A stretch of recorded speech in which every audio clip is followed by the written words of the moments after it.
Hello everyone, welcome to Tachyonics zest. Next हम पढ़ेंगे part 2 of chapter 12 grams and kilograms. तो अगर आप लोग हमारे चैनल में नए हो तो हमारे चैनल को सब्सक्राइब करो और जो नोटिफिकेशन आइकॉन है उस पर भी क्लिक करो। तो यहाँ पर फर्स्ट टॉपिक है name 5 things that we usually buy in grams and name 5 things that we usually buy in kilograms. तो यहाँ पर 5 चीज़ों के नाम लिखो जो आप जनरली मार्केट में इन ग्राम्स खरीदते हो। तो फॉर एग्जांपल क्या क्या चीज़ें हम ग्राम्स में खरीदते हैं, जैसे सोप बार। तो सोप बार्स जो होते हैं, साबुन जब हम खरीदते हैं उनके जो पैकेट्स हैं they are generally between 100 to 150 grams, तो उनको हम ग्राम्स में खरीदते हैं। नेक्स्ट और क्या चीज़ें हैं जो हम ग्राम्स में खरीदते हैं, फॉर एग्जांपल टर्मरिक पाउडर। तो स्टूडेंट्स, टर्मरिक पाउडर को हिंदी में हम कहते हैं हल्दी का जो पाउडर है। तो आप सबने ये देखा होगा, तो इनको हम ग्राम्स में खरीदते हैं। और भी जो पाउडर्स होते हैं, फॉर एग्जांपल चिली पाउडर, तो इन सब पाउडर्स को हम ग्राम्स में खरीदते हैं। तो नेक्स्ट हम यहाँ लिख सकते हैं chilli powder.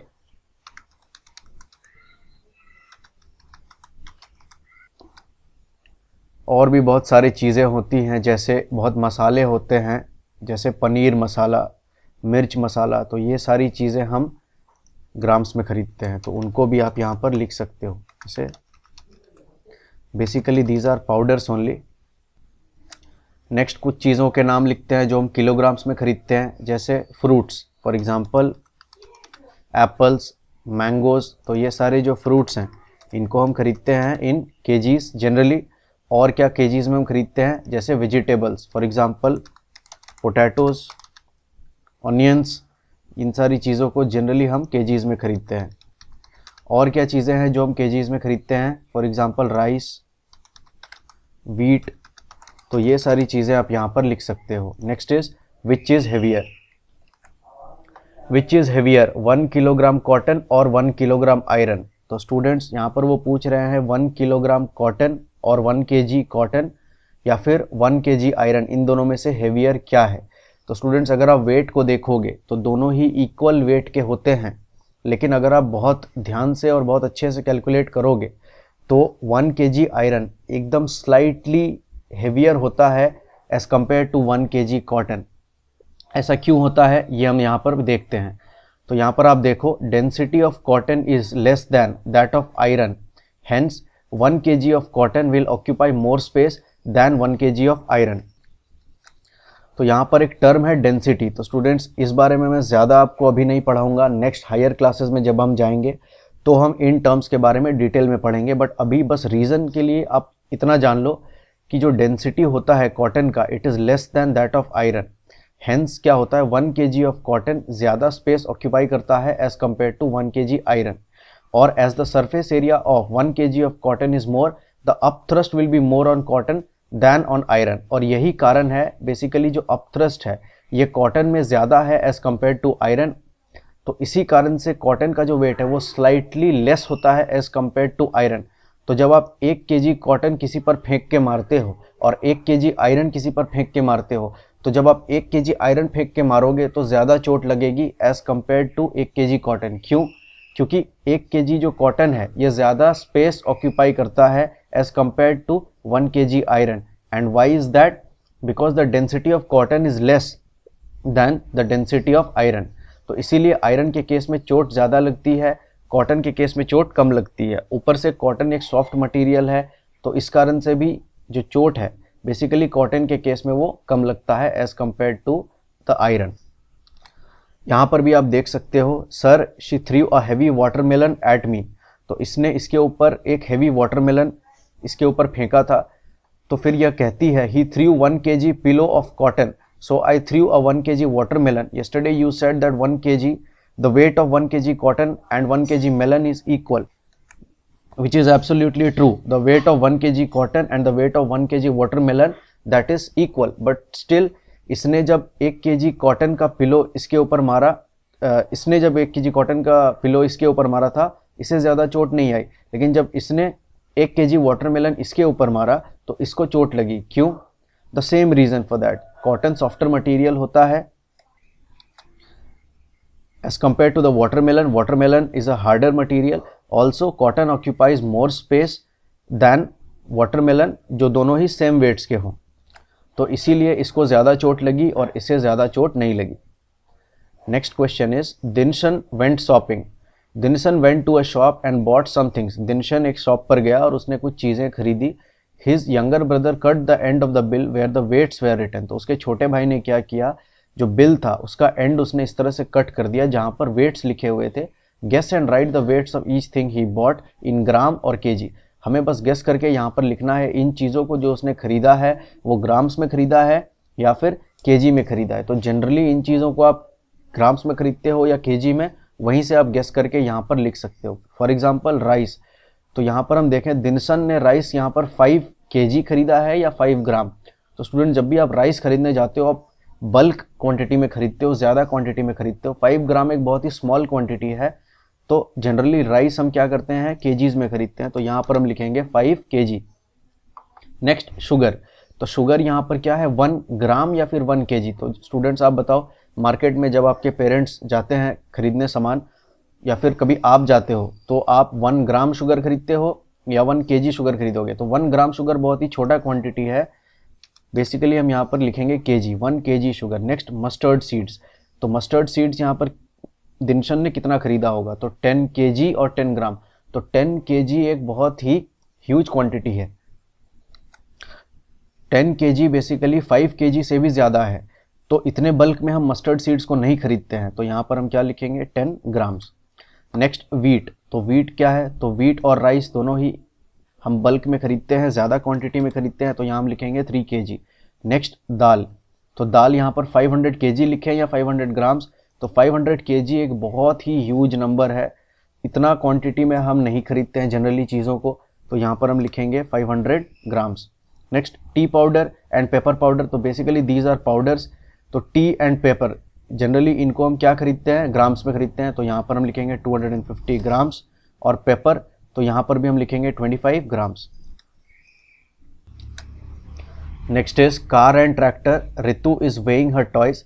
She wants to know if her tractor is heavier than her car. How would you help her to find out quickly. तो रितु यहाँ पर अपने टॉयज को वे कर रही है, उसके पास इस तरह का एक ट्रैक्टर है और इस तरह के कुछ कार्स हैं, तो हमें इसकी मदद करनी है इन चीज़ों को क्विकली वे करने में।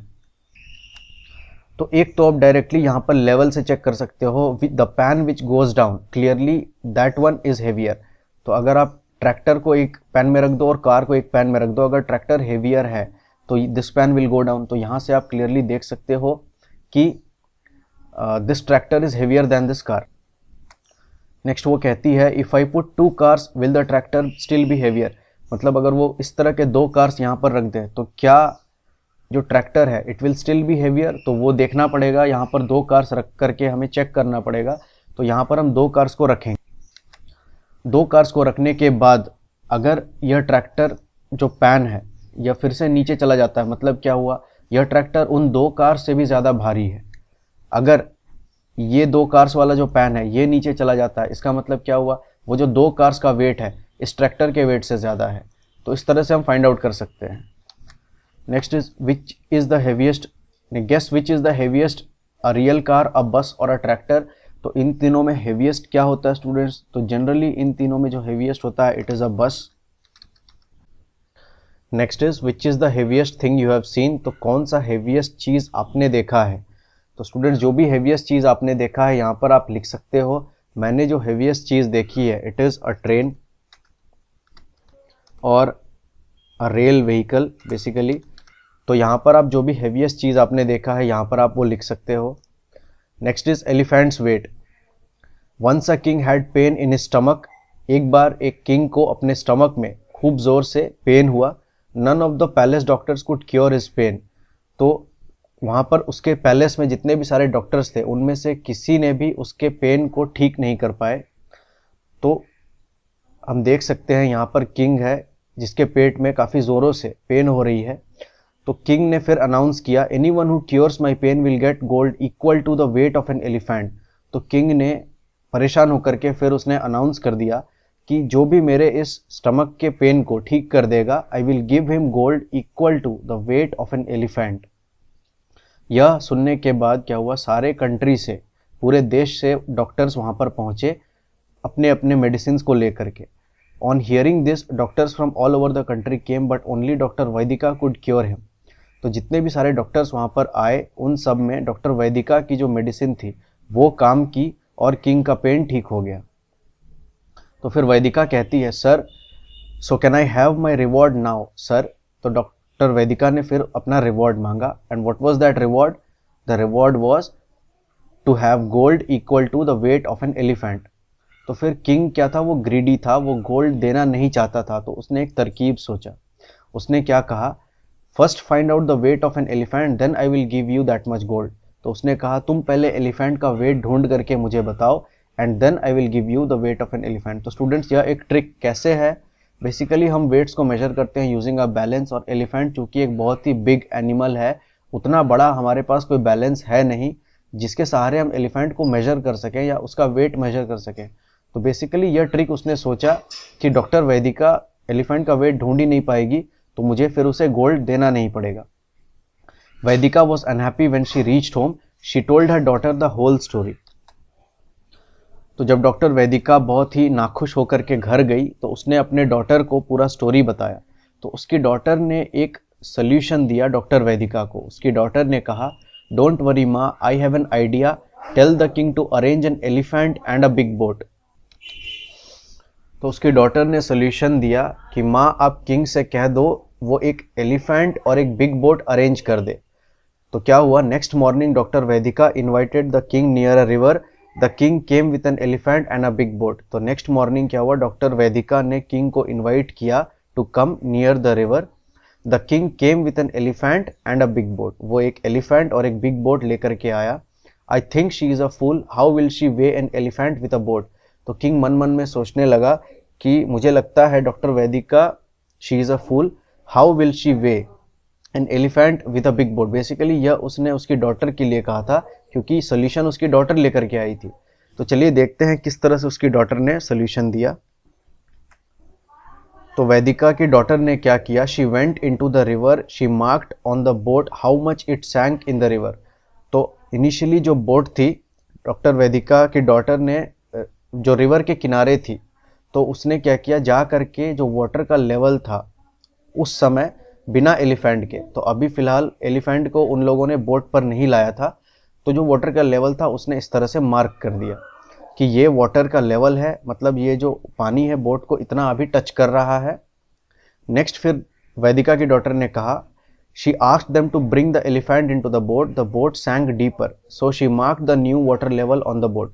तो उसके बाद क्या हुआ, वैदिका की डॉटर ने कहा अब आप एलिफेंट को बोट पर ले आओ। तो जब उन लोगों ने एलिफेंट को बोट पर ले आए तो क्या हुआ, बोट सैंक इन द रिवर। सैंक का मतलब जो बोट है वो थोड़ा पानी में और नीचे चली गई। तो क्या होगा स्टूडेंट्स, इनिशियली पानी का लेवल इतना था बिना एलिफेंट के, तो नेक्स्ट एलिफेंट को जब हम बोट पर ले आएंगे तो क्या हो जाएगा, यह बोट पानी में थोड़ा नीचे जाएगा। जब पानी में नीचे जाएगा तो ऑटोमेटिकली क्या होगा, ये जो वाटर का लेवल है बेसिकली यहाँ पर आ जाएगा। तो अभी जैसे वाटर का लेवल कहाँ पे था, विदाउट एलिफेंट यहाँ पर था। तो नेक्स्ट सपोज करते हैं एलिफेंट को जब बोट पर रख दिया तो यह बोट थोड़ा नीचे चला गया इस तरह से, तो जो वाटर का लेवल था वो यहाँ पर आ गया। तो फिर डॉक्टर वैदिका ने क्या किया, जा करके उस लेवल को वहाँ पर मार्क कर दिया। फॉर एग्जाम्पल सपोज उसने कुछ इस तरह से नेक्स्ट जो वाटर का लेवल था यहाँ पर इस तरह से मार्क कर दिया। फिर क्या हुआ, एलिफेंट को उसने बोट से नीचे उतार दिया। तो उसको हम आगे पढ़ते हैं। Now imagine what happened next and complete the story, discuss with your friends how Vaidika's daughter find out the weight of an elephant. तो ये हमें डिस्कस करना है किस तरह से वैदिका की डॉटर ने एलिफेंट का वेट फाइंड आउट किया। तो that is now very simple. अभी हमारे पास दो मार्किंग्स हैं। पहला मार्किंग क्या था, विदाउट एलिफेंट। तो इनिशियली जो बोट था वाटर लेवल पे, जो यहाँ पर वाटर का जो लेवल था उसने मार्क कर लिया। फिर एलिफेंट को उन लोगों ने क्या किया, बोट पर एलिफेंट को ले आए और फिर बोट पानी में थोड़ा नीचे चला गया। तो जो नया वाटर लेवल आया, सपोज करते हैं यहाँ पर, तो यहाँ पर उन लोगों ने डॉक्टर वैदिका की डॉटर ने उसको यहाँ पर मार्क कर लिया। उसके बाद एलिफेंट को उन्होंने नीचे उतार दिया और डॉक्टर वैदिका की डॉटर ने कहा कि अब आप इसमें गोल्ड पुट करो। कब तक पुट करोगे, तब तक जब तक कि जो नया वाटर का लेवल है वो नए मार्क पर ना आ जाए। तो एलिफेंट को उतारने के बाद जो वाटर लेवल रहेगा उसका मार्क कहाँ पर आएगा, फिर से वहीं पर आ जाएगा जो शुरू में था। तो मतलब कि इनिशियल जो मार्क था यहाँ पर, वाटर लेवल यहाँ पर है, तो हम गोल्ड पुट करेंगे। तो जब हम यहाँ पर गोल्ड पुट करते जाएंगे धीरे धीरे, तो क्या होगा, बोट धीरे धीरे क्या होगा, नीचे पानी में चली जाएगी। तो जब बोट धीरे धीरे पानी में नीचे जाएगी तो पानी का जो लेवल है वो क्या होगा, धीरे धीरे, पहले सपोज करते हैं यहाँ पर था, फिर धीरे धीरे हम यहाँ पर गोल्ड पुट कर रहे हैं इस तरह से। तो जब हम गोल्ड पुट कर रहे हैं तो मार्क क्या होगा, पानी का यहाँ पर था, फिर नेक्स्ट सपोज करते हैं यहाँ पर आया, फिर धीरे धीरे जो मार्क है वो यहाँ पर आएगा। तो फिर फाइनली हम स्टॉप कहाँ पर करेंगे, वहाँ पर जब ये जो वाटर का लेवल है वो इस मार्क तक आ जाए। जब जो न्यू मार्क उसने किया था एलिफेंट के साथ यहाँ पर आ जाएगा तो क्या होगा, we will get gold equal to the weight of an elephant. जब बेसिकली हम यहाँ पर गोल्ड उतना पुट कर देंगे जितना एलिफेंट के वेट के बराबर हो, तो जो पानी का लेवल होगा एग्जैक्टली इस मार्क को टच कर जाएगा। जब पानी का लेवल इस मार्क को टच कर जाएगा मतलब कि बोट इतना सिंक कर जाएगा पानी में कि जो पानी का लेवल है वो यहाँ तक आ जाएगा। मतलब क्या हुआ, हमने इसमें इतना गोल्ड रख दिया है which is equal to the weight of an elephant. तो simply we can find out the weight of an elephant this way. तो इस सोल्यूशन की मदद से डॉक्टर वेदिका की डॉटर ने हेल्प किया डॉक्टर वेदिका को to take gold equal to the weight of an elephant. तो स्टूडेंट्स, मैं आशा करता हूँ आपको समझ आ गया किस तरह से उसने weight of an elephant found out किया। Next is how much the chair weighs. Anamika wants to weigh this chair using the weighing machine. तो स्टूडेंट्स, जो वेइंग मशीन होता है उसको यूज़ करके Anamika wants to weigh this chair, इस chair का weight find out करना चाहती है। Can you suggest a way for doing this. तो हम कैसे इसको वे करें, तो क्या आप कोई सोल्यूशन ढूंढ पा रहे हो? सबसे पहले आप उस सोल्यूशन को यहाँ पर लिखो। एक सोल्यूशन क्या हो सकता है, एक वुडन स्लैब आप लो। तो वुडन स्लैब क्या होता है, वुडन स्लैब एक स्लैब होता है which is made of wood. तो स्टूडेंट्स, स्लैब का क्या मतलब होता है, slab is a thick flat piece of something. Basically wooden slab का मतलब है it will be a thick flat piece of something which is made of wood. मतलब वुडन स्लैब कुछ इस तरह का होता है। तो इस तरह का आप एक ऑब्जेक्ट लो, यहाँ पर आप चेयर को रखो और फिर हमें चेयर का वेट मेजर करना है। तो सबसे पहले हम क्या करेंगे, हमारा जो बैलेंस है इस तरह का बैलेंस रहेगा। तो सबसे पहले आप उस बैलेंस को लो और जो वुडन स्लैब है, एम्प्टी वुडन स्लैब, उसको आप एक पैन में रखो। तो स्टूडेंट्स, यहाँ पर एक पैन में हमने वुडन स्लैब को रखा है और दूसरे पैन में आप क्या रखोगे, तो वेट्स रखोगे। तो यहाँ पर आप वेट्स कुछ इस तरह से रखोगे that will be equal to the weight of this wooden slab. तो सबसे पहले हम क्या कर रहे हैं, जो वुडन स्लैब है उसका वेट फाइंड आउट कर रहे हैं। हमें चेयर का वेट एक्चुअल में फाइंड आउट करना है, वो भी हम करेंगे। तो सबसे पहले वुडन स्लैब का वेट फाइंड आउट करेंगे। तो यहाँ पर वुडन स्लैब को हमने रख दिया और यहाँ पर कॉरेस्पॉन्डिंग वेट्स रखेंगे। कहाँ तक, जब तक कि ये दोनों पैन्स इक्वल लेवल पर आ जाएं, तभी हमें पता चलता है दोनों इक्वल वेट्स के हैं।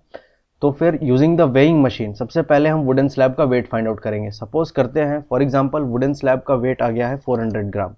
सपोज करते हैं ये जो वुडन स्लैब हमने लिया है इसका वेट 400 टू 500 ग्राम्स, सपोज करते हैं आवर केस में 400 ग्राम आ गया। उसके बाद हम क्या करेंगे, यहाँ पर वुडन स्लैब रखा हुआ है, चेयर को उसके ऊपर रख देंगे।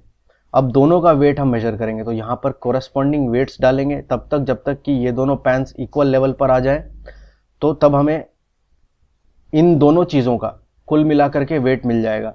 तो सपोज करते हैं कि वुडन स्लैब और चेयर दोनों मिला करके जो वेट आ गया that is equal to 1400 grams. For example suppose 1400 gram का मतलब क्या हुआ, 1.4 kg। तो इसको हम क्या लिखते हैं, 1.4 kg, करेक्ट। तो अब आप बताओ स्टूडेंट्स कि चेयर का वेट कितना आया। तो सिंपली ये वेट क्या है, चेयर और वुडन स्लैब दोनों मिला करके वेट है, और ये क्या है, सिर्फ वुडन स्लैब का वेट है। तो इन दोनों को अगर हम सब्ट्रैक्ट कर दें तो हमें सिंपली चेयर का वेट मिल जाएगा। तो यहाँ पर क्या है, चेयर प्लस वुडन स्लैब, और यहाँ पर है सिर्फ वुडन स्लैब। तो हम सब्ट्रैक्ट करते हैं दिस फ्रॉम दिस। तो मतलब क्या होगा, 1400 माइनस 400 आप करोगे तो what you will get, that is equal to 1000 grams which is equal to how much, this is equal to the weight of this chair. तो इस तरह से आप इसे फाइंड आउट कर सकते हो।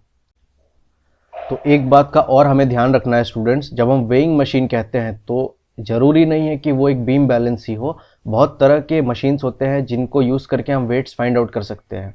फॉर एग्जांपल कुछ इस तरह के भी वेइंग मशीन्स आप देखोगे शॉप्स में, कुछ इस तरह के मशीन्स आप देखोगे शॉप्स में। तो these are all weighing machines जिनको यूज़ करके हम वेट्स फाइंड आउट कर सकते हैं of different kinds of objects. तो बीम बैलेंस भी एक वेइंग मशीन है, तो बीम बैलेंस को यूज़ करके आप कर सकते हो, या फिर कुछ और वेइंग मशीन यूज़ करके आप इसको सॉल्व कर सकते हो। Next topic is broken stones. Abdu sells firewood, तो अब्दू फायरवुड सेल करता है। There was a stone in his shop which weighed 13 kg, he used it to weigh firewood. उसके शॉप में एक स्टोन था which was of weight 13 kg, और उसको use करके वो फायरवुड को वे करता था। One day the stone fell down and broke into 3 pieces which weighed 2 kg, 5 kg and 6 kg। एक दिन क्या हुआ, वो स्टोन नीचे गिर करके टूट गई 3 पार्ट्स में, और तीनों पार्ट्स के जो वेट्स हैं that is equal to 2 kg, 5 kg and 6 kg। But Abdu was very smart, लेकिन अब्दू बहुत स्मार्ट था। He used those 3 pieces to weigh firewood of all weights from 1 kg to 13 kg।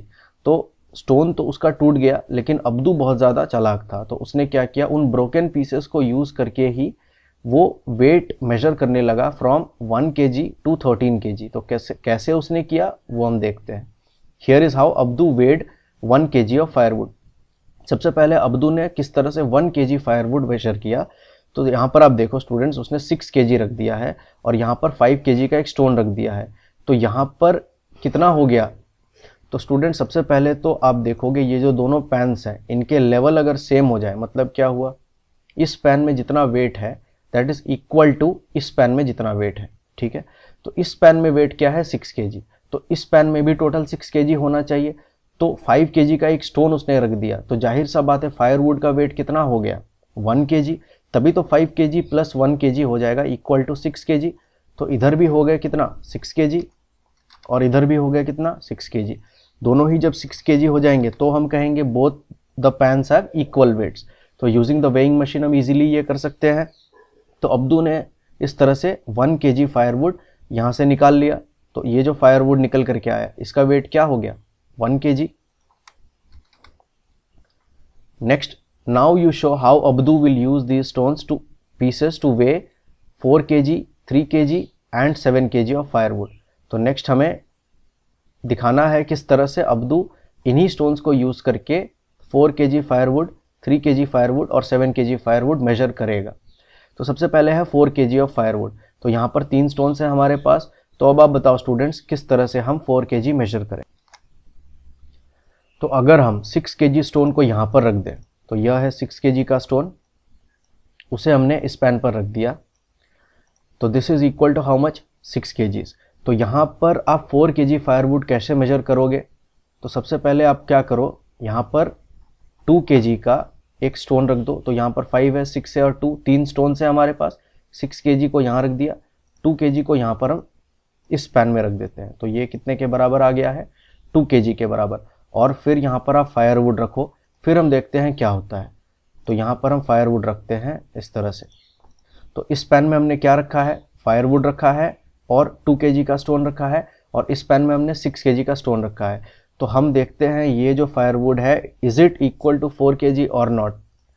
तो सबसे पहले आप देखो दोनों पैन्स इक्वल लेवल पर है, इसका मतलब क्या हुआ, इस पैन में जो वेट है दैट इज इक्वल टू इस पैन में जो वेट होगा। ओके, तो सबसे पहले इस पैन का टोटल वेट निकालते हैं, कितना है that is equal to 6 kg। अब इस पैन का टोटल वेट निकालते हैं, वो कितने के बराबर होगा। तो हमें पता है ये दोनों पैन्स इक्वल लेवल पर है। ये जो हमारा बीम बैलेंस है, जो वेइंग मशीन है, वो प्रॉपरली बैलेंस्ड है। बैलेंस्ड का मतलब क्या हुआ, दोनों पैन्स का जो वेट है वो इक्वल होगा। तो यहाँ पर 6 kg है, तो यहाँ पर भी टोटल 6 kg होना चाहिए मिला करके। अच्छा, तो स्टोन का वेट है यहाँ पर 2 kg पहले से, तो फायरवुड का वेट कितना हो गया 4 kg हो गया ना, क्योंकि 4 + 2 होता है 6। तो इधर भी हो गया टोटल 6 kg, इधर भी हो गया 6 kg। तो यहाँ पर इन दो स्टोन्स को यूज़ करके 2 kg का स्टोन और 6 kg का स्टोन, इन स्टोन्स को यूज़ करके हम 4 kg फायरवुड यहाँ से आराम से फाइंड आउट कर सकते हैं। तो यहाँ पर जो फायरवुड हमें मिलेगा that will be equal to how much 4 kg। Next क्या करना है 3 kg ऑफ फायरवुड। तो नेक्स्ट आप बताओ स्टूडेंट्स 3 kg फायरवुड हम कैसे मेजर करें यूजिंग दीज 3 स्टोन्स। तो क्या हम 6 kg यहाँ पर रख दें, तो यहाँ पर अगर हम 6 kg रख देते हैं तो ये तो बैलेंस्ड है। इसे बैलेंस तभी होगा जब दोनों वेट जो पैंस के हैं वो इक्वल होंगे, तो इधर भी 6 kg, इधर भी 6 kg। तो यहाँ पर हमें 3 kg फायरवुड चाहिए, वो आप कैसे करोगे? यहाँ पर आप क्या रखोगे? तो यहाँ पर या तो 5 kg स्टोन रखोगे या तो 2 kg स्टोन रखोगे। अगर आप यहाँ पर सिर्फ फायरवुड रखते हो तो कितना kg फायरवुड आपको मिलेगा बताओ? 6 kg फायरवुड मिलेगा, क्योंकि यहाँ पर सिर्फ फायरवुड रखोगे और यहाँ पर पहले से 6 kg का एक स्टोन रखा हुआ है, तो 6 kg फायरवुड मिलेगा। लेकिन हमें ये नहीं चाहिए, हमें क्या चाहिए? 3 kg ऑफ फायरवुड। तो यहाँ पर आप क्या रखोगे? यहाँ पर अगर हम 2 kg का स्टोन रखते हैं, फॉर एग्जांपल 2 kg का यहाँ पर स्टोन रख दिया, तो फायरवुड कितना रखेंगे? 4 kg। तभी तो दोनों बराबर होंगे, दोनों के पैंस के वेट्स सेम होंगे, तो 4 kg का फायरवुड यहाँ पर हमें मिलेगा। लेकिन हमें वो नहीं चाहिए, हमें कितना चाहिए? 3 kg फायरवुड। मतलब ये ऑप्शन गलत हो गया, तो इसको इरेज कर देते हैं। दूसरा कोई मेथड ट्राई करते हैं। तो 6 kg का स्टोन यहाँ पर हम रख चुके हैं ऑलरेडी, यहाँ पर बचा है 5 kg और 2 kg। 2 kg का स्टोन रख करके देख लिया, वो काम नहीं कर रहा है, तो 5 kg का स्टोन रख करके देखते हैं। तो नेक्स्ट यहाँ पर हम रखेंगे 5 kg। तो 5 kg का स्टोन यहाँ पर रखते हैं। This is a 5 kg stone. तो स्टूडेंट्स, हमें पता है ये जो बीम बैलेंस है ये परफेक्टली अगर बैलेंस्ड हो तो दोनों पैंस का वेट इक्वल रहेगा। तो यहाँ पर टोटल वेट क्या है? 6 kg। तो यहाँ पर भी टोटल वेट क्या रहेगा? 6 kg। तो यहाँ पर जो फायरवुड रखोगे वो कितना kg रखोगे कि ये प्रॉपरली बैलेंस्ड हो जाए? तो दैट विल बी कितना? 1 kg। तो यहाँ पर हम 1 kg फायरवुड रखेंगे, तो टोटल यहाँ पर भी हो गया 6 kg और यहाँ पर भी हो गया वेट 6 kg। दोनों पैंस का वेट सेम हो गया, मतलब क्या हुआ? ये जो बीम बैलेंस है ये प्रॉपरली बैलेंस्ड हो गया। तो स्टूडेंट्स अब देखते हैं, तो यहाँ पर कितना kg फायरवुड हमें मिला? 1 kg फायरवुड। लेकिन यहाँ पर हमें कितना kg फायरवुड चाहिए? 3 kg फायरवुड। मतलब ये ऑप्शन भी गलत हो गया। तो अब हम क्या करेंगे? इस ऑप्शन को नहीं ट्राई करेंगे, कुछ और ट्राई करते हैं। तो यहाँ पर हम क्या करते हैं? 6 kg स्टोन से नहीं, कुछ और से शुरुआत करते हैं। तो यहाँ पर हम क्या करेंगे? नेक्स्ट 5 kg का स्टोन, उससे हम शुरुआत करते हैं। तो हम क्या करेंगे? यहाँ पर सबसे पहले क्या करते हैं? 5 kg का स्टोन रख देते हैं। तो ये क्या हो गया? 5 kg का स्टोन। तो उसके बाद हम क्या करेंगे? तो यहाँ पर क्या, तो यहाँ पर हमें टोटल चाहिए 3 kg of firewood and we know 3 + 2 that is equal to 5। तो यहाँ पर क्या है? 5 kg का स्टोन हमने यूज़ कर लिया। अगर हम 2 kg का स्टोन यहाँ पर रख दें और साथ में फायरवुड रख दें, तो चलिए देखते हैं क्या होता है। तो सबसे पहले तो क्या करते हैं, यहाँ पर 2 kg का हम स्टोन रख देते हैं और यहाँ पर हम फायरवुड रखते हैं साथ में। तो ये है फायरवुड, इसको हमने साथ में रख दिया। तो यहाँ पर हमने क्या क्या रख दिया? 2 kg का स्टोन और साथ में फायरवुड। तो अब ये बीम बैलेंस प्रॉपरली बैलेंस्ड है। मतलब क्या हुआ? दोनों पैंस में जो वेट्स है वो इक्वल होगा। तो यहाँ पर टोटल वेट क्या है? 5 kg। तो इस पैन में टोटल वेट 5 kg है, तो इस पैन में भी टोटल वेट 5 kg होगा, तभी हम कहेंगे beam balance is properly balanced. तो यहाँ पर टोटल वेट कितना होना चाहिए? 5 kg। तो यहाँ पर पहले से 2 kg का एक स्टोन है, तो इस फायरवुड का वेट उस हिसाब से कितना हो गया? 3 kg। क्यों? दोनों को ऐड करके देखो, 3 kg + 2 kg कितना हो गया? टोटल यहाँ पर 5 kg और यहाँ पर टोटल कितने हैं? 5 kg। दोनों पैंस का वेट इक्वल हो गया, मतलब ये बैलेंस पूरा बैलेंस हो गया। तो यहाँ से हमें कितना kg फायरवुड मिल गया? 3 kg। तो इस तरह से आप 3 kg फायरवुड यहाँ से निकाल सकते हैं। Next is 7 kg of firewood. तो स्टूडेंट्स 7 kg फायरवुड आप कैसे निकालोगे? तो इस क्वेश्चन को आप कंप्लीट करो एज अ होमवर्क। एक छोटा सा हिंट मैं आपको दे देता हूँ। दोनों पैंस में जो वेट्स हैं वो इक्वल होने चाहिए। मतलब यहाँ पर जो टोटल वेट आप रखोगे, यहाँ पर जो टोटल वेट आप रखोगे दोनों बराबर होने चाहिए, तभी हम कहेंगे ये जो वेइंग मशीन है दिस इज बैलेंस्ड। तो किन स्टोन्स को आप यूज़ करोगे और किन पैंस में रखोगे ताकि टोटल आपको 7 kg का फायरवुड मिल सके, उसको आप सोचो और उसको आप कंप्लीट करो एज अ होमवर्क। तो ठीक है स्टूडेंट्स, यह था पार्ट 2 ऑफ चैप्टर 12। नेक्स्ट हम पढ़ेंगे post office and remaining portion in part 3। तो तब तक के लिए आप इन सारे क्वेश्चंस को कंप्लीट करो और बहुत खुश रहो। Thank you.